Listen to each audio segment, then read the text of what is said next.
Okay, so what's this thing called an alpha channel, and where is it stored, and how does it work? Well, one thing that I want to point out here before we dig into this thing called an alpha channel, and I don't want to go too far off the deep end here with you, but notice up on my document tab, it says the file name there, buddha.psd, the current zoom, and then of course in brackets, as we recall from earlier, the color mode, or the number of colors. So my Buddha statue, my Buddha photo, is an RGB image. So it's made up of red, green, and blue, right? So what I'm going to do now is I'm going to go and open up Photoshop's Channels palette. And what the Channels palette does is it provides color information based on my image. So I'm going to head to the window menu and then all the way down to Channels. Look for Channels inside your window menu.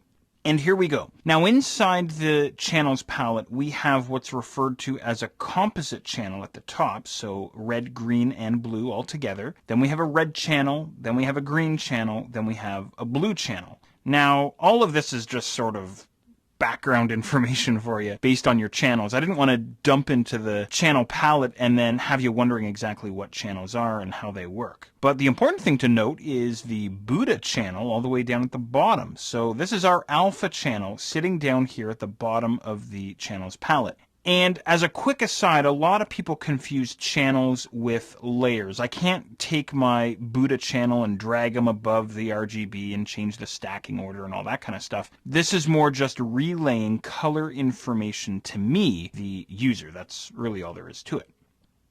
Now, remember earlier we were loading in our selection, right? Well, a faster way to go about loading in your alpha channel as a selection, which is exactly what we do, by the way, when we head up to the select menu and then down to load selection. Instead of doing that, what we can do is hold down the control key over on the Windows side or the command key here on the Mac and simply click on our alpha channel thumbnail. And that'll load in that alpha channel as a selection, as marching ants. Just kind of a cool thing that you can do there. But you know, more importantly, what I want to do here is I want to clean up my alpha channel. I want to clean up my selection so that it's absolutely perfect. What I'm referring to, of course, is all of the marching ants inside the Buddha statues. So here's what I'm going to do. I'm going to get rid of my marching ants by deselecting Command D or Control D, of course, and then try clicking on your Buddha alpha channel. And of course, that alpha channel then gets loaded into the main image window. And it loads in as a mask. So it's going to be made up of solid black, solid white, and shades of gray.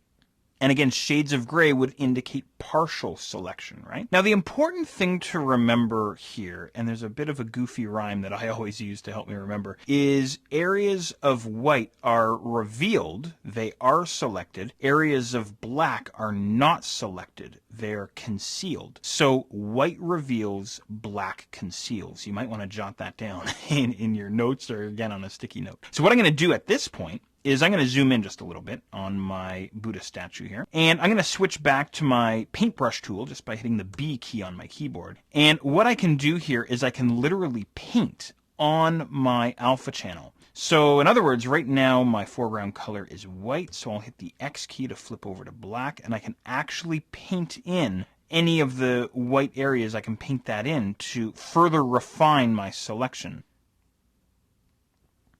In other words, I'm actually editing my saved selection at this point. So of course what we would really want to do is we'd want to make sure that white is our foreground color, and maybe I'll crank up my brush size, something like this, and literally just take out huge swaths of the black that I see inside my sort of the silhouette, if you will, of the statue, and just kind of come in here, clean it all up, do the best I can here.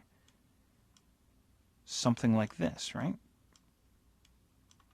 All right, so you know what? I'm going to leave it up to you to clean up the rest of your selection, do the best that you can. This is why I said back in the quick mask mode that what we really want and what's most important is getting that edge defined around the statue, right? The inside, I said, doesn't matter so much. The important stuff is the outside. So now on the alpha channel, I can clean up all this stuff that's on the inside. Okay, so I'm going to leave it up to you to clean it up, and then I'll show you how this is going to play out in just a second.